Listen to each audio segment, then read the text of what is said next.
There are two people sitting on the couch. One of them bought the dog, feeds the dog, and takes the dog for a walk every single day. And the dog, without fail, always goes to the other one.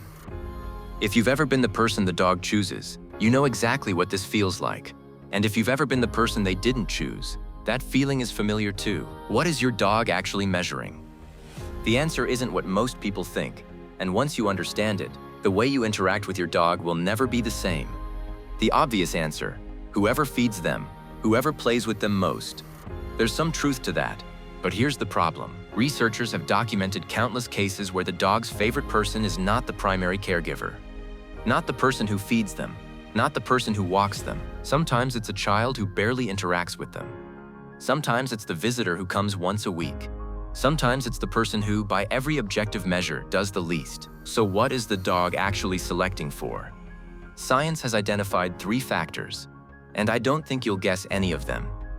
The first one will reframe everything you thought you knew about dogs and love. The first factor, not love, safety.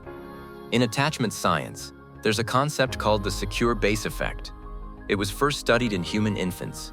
The observation that a child explores the world more confidently when their primary attachment figure is present. When that person leaves, stress indicators rise. When they return, they drop. Researchers applied this exact same test to dogs. The results were identical. Dogs with a trusted human present explored more, took more risks, played more freely. Without that person, even with other humans present, their stress indicators rose measurably. This means your dog's favorite person isn't chosen based on fun or food. Whoever makes the world feel safe enough to exist in, that's who gets chosen. The person who provides the most security, not the most treats, not the most play, becomes the anchor. And here's what's remarkable. Security is built in the quietest moments, not in the big gestures, in the consistent, daily, almost invisible moments of steadiness. Think about this. For a dog, the most frightening thing is an unpredictable world. Sudden loud sounds, changes in routine, people whose reactions can't be anticipated. This is why dogs respond so deeply to consistency.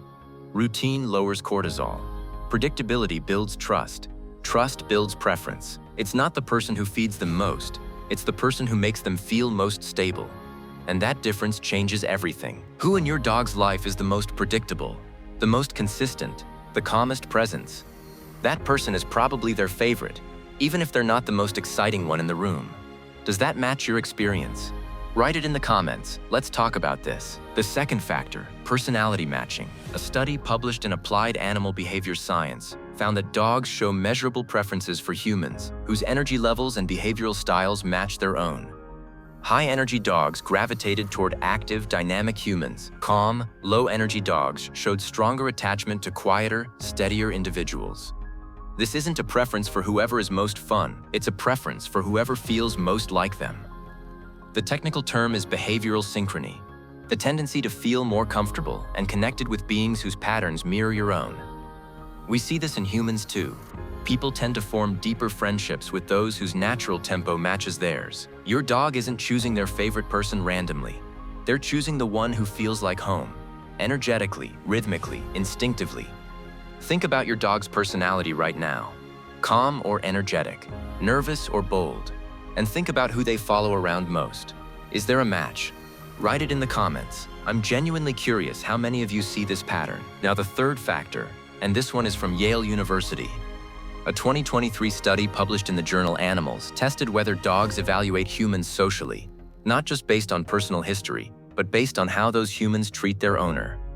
The finding was extraordinary. Dogs with strong attachment bonds to their owners consistently preferred people who had helped their owner over people who had refused to help, even when the dog had no personal history with either person. Even when the interaction was brief, the dog watched, evaluated, and chose.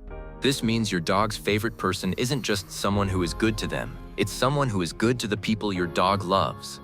Think about what this means. Your dog is watching how the humans in your life treat you, not just what happens to them, what happens to you, and they're keeping score. Researchers explain it precisely this way. Dogs evolved in a social environment. Tracking who is trustworthy and who isn't was critical for survival. And this ability developed not just for other dogs, but for humans too. Your dog relaxing when they see someone who loves you. keeping their distance from someone who was unkind to you.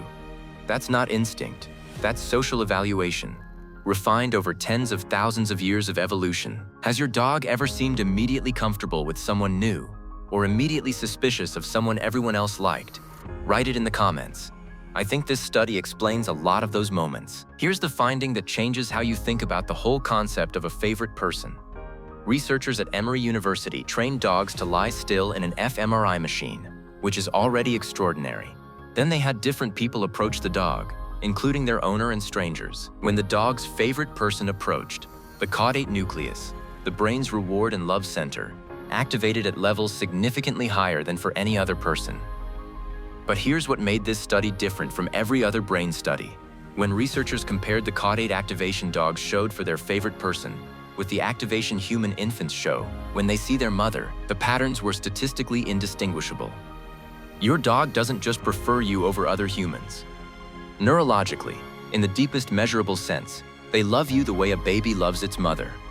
That's not a metaphor, that's a brain scan. When I first read this, I paused for a long time. Science isn't just telling us our dogs love us, it's telling us how they love us, and how deep it goes. And the answer is, as deep as the love between a child and the person they trust most in the world. None of this was accidental. For 15,000 years, dogs that could identify and attach to the safest, most reliable human in their environment had a survival advantage. The ones who attached to unstable, unpredictable humans fared worse. Over thousands of generations, the ability to evaluate humans, to find the safest one, the most consistent one, the one who makes the world feel steady, became one of the most refined skills in the canine brain. Think about how precise this ability is. Your dog isn't just looking at who feeds them, whose voice is consistent, whose movements are predictable, who treats the people they love well, whose arrival changes the atmosphere in the room. They process all of these signals simultaneously, continuously, and quietly make a decision. Your dog's favorite person isn't a mystery. It's the output of 15,000 years of very careful selection. And if they chose you, they did it for reasons that go much deeper than you probably realize. There's something important in all of this that most dog owners miss. If your dog recently switched their favorite person, pay attention. Not because anything is necessarily wrong, but because a shift in primary attachment is one of the most sensitive indicators of change in your dog's perceived safety within their environment. A new person in the house, a change in routine, an owner who has become significantly more stressed or less present. Dogs don't switch favorites casually. When they do, it usually means something in the security landscape has changed. If you've noticed your dog becoming more attached to someone new or pulling away from their usual person, it's worth asking what has changed in the household recently. They're not being disloyal. They're doing exactly what they were built to do, finding the safest anchor in the room and telling you, in the only language they have, that something has shifted. Has your dog ever switched their favorite person? Write it in the comments, and what was happening at the time. I think the answers to this one are going to be fascinating. So the next time your dog walks past everyone else in the room, past the person who feeds them, past the person who plays with them, and comes to rest beside you, remember what that actually means. They ran a 15,000-year-old evaluation. They measured safety, consistency, personality, character. They watched how you treat the people they love, and they chose you.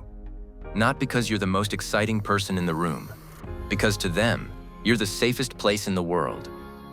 On this channel, every week, we go deeper into the science of the bond between you and your dog. Because they chose to spend their one life with you, they deserve to be understood.